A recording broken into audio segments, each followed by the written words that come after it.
श्री शिवाय नमस्तभ्यम दोस्तों, हर हर महादेव, जय महाकाल।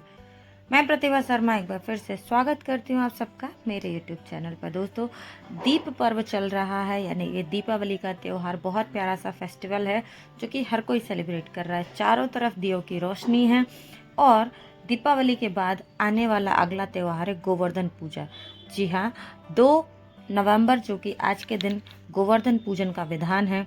इस दिन 6 विशेष योग बन रहे हैं और इन 6 विशेष योग पर अगर आपने ये कुछ छोटे से उपाय कर लिए, कुछ अचूक उपाय आपने कर लिए, तो आपकी हर मनोकामना पूर्ण होगी। फिर चाहे वो नौकरी की हो, घर में किसी तरीके की बीमारी की हो, ऐसी कोई भी समस्या हो दोस्तों, तो इस गोवर्धन पूजन के दिन अगर आपने ये उपाय कर लिए तो आपको बहुत सारा लाभ प्राप्त होगा। दोस्तों, क्या करना है, सबसे पहले ध्यान से सुनिएगा कि हम क्या करने वाले हैं। सबसे पहले आपने तुलसी के, जी हाँ, माँ तुलसी का जो है पौधा सभी के घरों में होता है, अगर नहीं है तो लेकर के आइए। बहुत अच्छा, कार्तिक का हमारा मास चल रहा है, जिस दिन गोवर्धन पूजन है, इस दिन हमें तुलसी के पत्तों से एक उपाय करना है दोस्तों।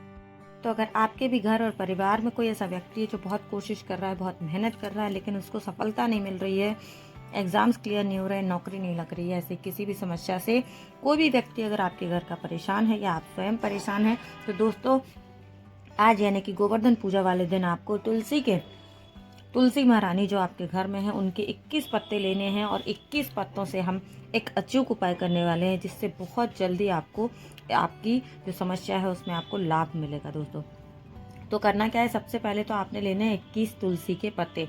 एक बात ध्यान रखिएगा कि जब भी आप किसी भी पेड़ पौधे को तोड़ते हैं, उससे पत्तियां लेते हैं, टच करते हैं, स्पेशली पूजनीय जो हमारे वृक्ष होते हैं, तो आपको सर्वप्रथम उनसे आज्ञा लेनी चाहिए कि हे तुलसी माता, हम किसी कामना से आपके कुछ पत्तियों को लेना चाहते हैं, तो आप हमें आज्ञा दें कि हम आपसे कुछ ले सकें। उनसे प्रार्थना कीजिए। आप अपने शब्दों में किसी भी तरह से जो भाषा आपको आती है उन शब्दों के द्वारा आपने अपनी माता तुलसी से प्रार्थना करनी है। उसके बाद ही आपको तुलसी के 21 पत्ते लेने हैं। दोस्तों, साथ ही साथ ध्यान रखिएगा कि रविवार के दिन तुलसी के पत्तों को नहीं तोड़ा जाता है। तो अगर कोई भी उपाय कभी भी आप करते हैं, रविवार के दिन करने वाले हैं, तो हमेशा पहले से पत्तों को तोड़कर रख लें। तो इस उपाय के लिए हमें लेने हैं तुलसी के 21 पत्ते। साथ ही साथ लेना है एक तांबे के पात्र में जल। अपने घर से एक लोटा जल लेकर के उसमें क्या करना है, आपने एक हल्दी की गांठ, पाउडर नहीं लेना है दोस्तों, ध्यान रखिएगा। एक लोटा जल लेना है, 21 पत्ते लेना है और एक हल्दी की गांठ लेनी है।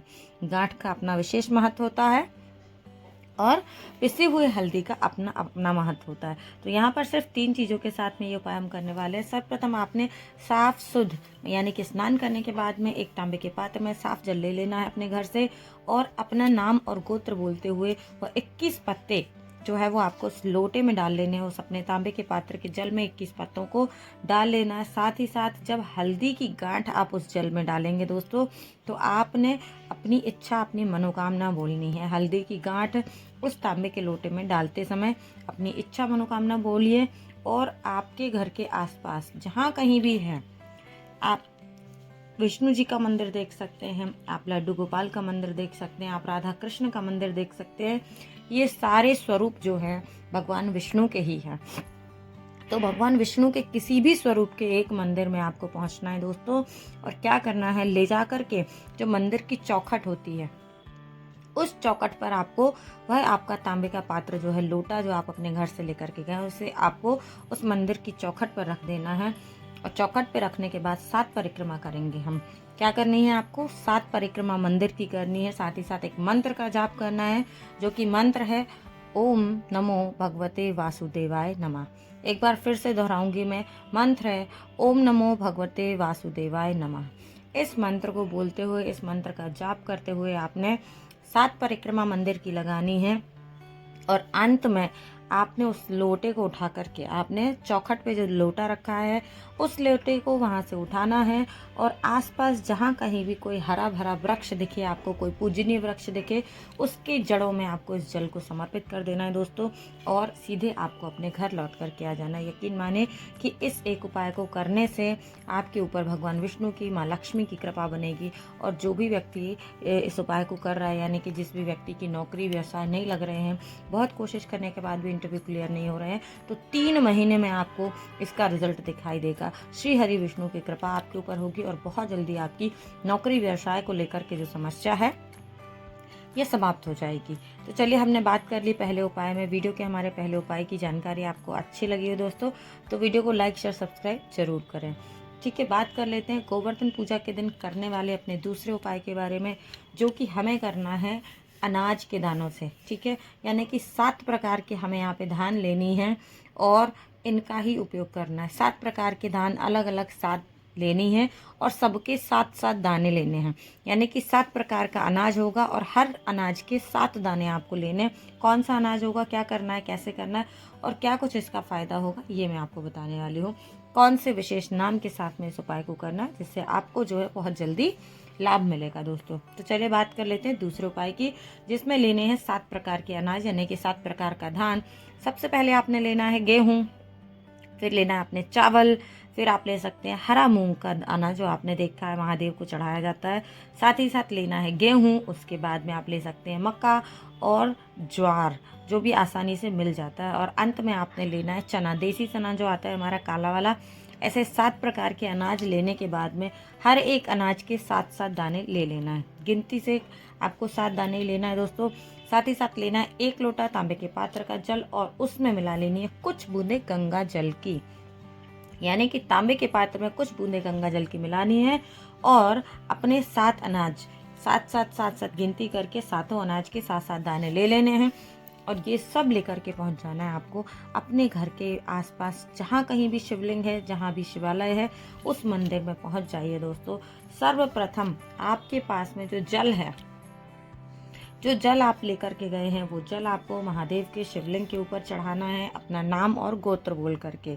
एक बात ध्यान रखिएगा कि नाम और गोत्र आपको बोलना है, मन में स्मरण करना है और भगवान के ऊपर जल चढ़ाना है। और जल चढ़ाने के साथ ही साथ आपको एक और विशेष नाम का स्मरण करना है जो कि है हरिहर महादेव, यानी कि जब आप जल समर्पित कर रहे हैं महादेव को, आपको हरिहर महादेव के नाम का स्मरण करना है और जल अपना जो है वो चढ़ा देना है। अब हमारा उपाय यहाँ पर ख़त्म नहीं होता है। जो हम अनाज लेकर आए हैं उनका क्या करने वाले हैं। आपने जब सर्वप्रथम महादेव को जल चढ़ा दिया हरिहर महादेव का नाम का स्मरण करते हुए, अब जो आपके पास अनाज है वो आपको अपने सीधे हाथ में यानी कि दाहिने हाथ की मुट्ठी में लेना है सारे अनाजों को, और मुट्ठी बंद करने के बाद में इसे अपने हृदय से लगाना है। और जो भी आपकी इच्छा है, जो भी आपकी मनोकामना है, जो आपके काम नहीं बन रहे थे, जो आपके काम बनते बनते रुक जा रहे थे, जो आपकी इच्छाएं विशेष हैं, उनको अपने मन में ध्यान करना है, महादेव का ध्यान करना है और इस मुट्ठी को हृदय से लगाए रखना है। कुछ देर बाद जब आप अपनी इच्छा, अपनी मनोकामना, अपनी विश पूर्णता महादेव तक कह दें तो इन अनाज के दानों को आपको शिवलिंग के ऊपर धीरे से चढ़ा देना है।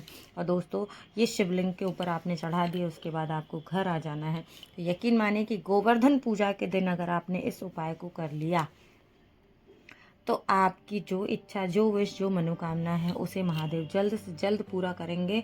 और इस उपाय को आपको गोवर्धन पूजा के दिन करना ही चाहिए, क्योंकि साल में एक दिन ऐसा आता है जब हम गोवर्धन की पूजा करते हैं और जब आप इस उपाय को कर सकते हैं दोस्तों। इन सारे उपायों को आप बहुत आसानी से कर सकते हैं। अब बात कर लेते हैं तीसरे उपाय की, जो कि सबसे सरल सा उपाय है दोस्तों। कि इस गोवर्धन पूजा का दिन तो है, साथ मैं आपको ये कुछ जानकारी शेयर करना चाहूँगी कि गोवर्धन पूजा के दिन जब भोग बनता है तो क्या करते हैं, लोगों को अभी भी बहुत सारी चीज़ों की जानकारियाँ नहीं है या फिर भ्रम जैसी स्थिति कई बार उत्पन्न हो जाती है दोस्तों। गोवर्धन पूजा के दिन कभी भी 56 भोग नहीं लगाया जाता है, ये मैं आप सबके साथ शेयर करना चाहती हूँ। जो हमारी तीसरी बात यही है, इसमें उपाय तो नहीं है, मैं आपको नॉलेज देना चाहती हूँ कि बहुत सारे लोगों को ऐसा लगता है कि जो 56 भोग का भोग लगता है वो भगवान को आज गोवर्धन पूजा के दिन लगता है। तो नहीं, बिल्कुल भी ऐसा नहीं है। गोवर्धन पूजा के दिन जो जो जो वहाँ के ग्रामवासी थे, जब भगवान कृष्ण ने गोवर्धन पर्वत को अपनी उंगली पर उठाया तो इसके बाद में वहाँ के वासियों ने क्या किया था, वहाँ के वासियों ने अन्नकूट का भोग लगाया था। तो गोवर्धन पूजा के दिन जो भोग बनता है दोस्तों, उसको अन्नकूट कहा जाता है, उसको 56 भोग नहीं कहा जाता है। यह एक छोटी सी जानकारी मैं आप सबके साथ शेयर करना चाहती थी और उम्मीद करती हूँ कि आपके पास जो जानकारी पहुँची है यह सब आपके लिए लाभदायक होती होगी। तो दोस्तों अगर वीडियो अच्छा लगता है तो लाइक करें, शेयर करें एंड चैनल को सब्सक्राइब सभी को करना है। पहली बार चैनल पर आए हैं तो बेल आइकन प्रेस करना ना भूलें, ताकि आने वाले हर वीडियो की जानकारी आप तक समय पर पहुंचती रहे। और ऐसे बहुत सारे उपाय मैं आप सबके साथ शेयर कर चुकी हूँ, आने वाले वीडियो में शेयर करती रहूँगी। आप सबका प्यार ऐसे ही मुझे मिलता रहे दोस्तों। ऐसी ही विशेष और महत्वपूर्ण जानकारियाँ देखने और सुनने के लिए मेरे साथ बने रहें। और गोवर्धन पूजा, कार्तिक पूर्णिमा, ऐसे कई सारे वीडियो वन बाय वन आप सबके साथ शेयर होंगे। तो इन सब की जानकारियों का उपयोग कीजिएगा और अपने जीवन को समृद्ध बनाइएगा। माँ लक्ष्मी की कृपा आपके घर पर, आपके परिवार पर बनी रहे दोस्तों। इस कामना के साथ एक बार फिर से सभी को दीपावली की हार्दिक शुभकामनाएं। हर हर महादेव।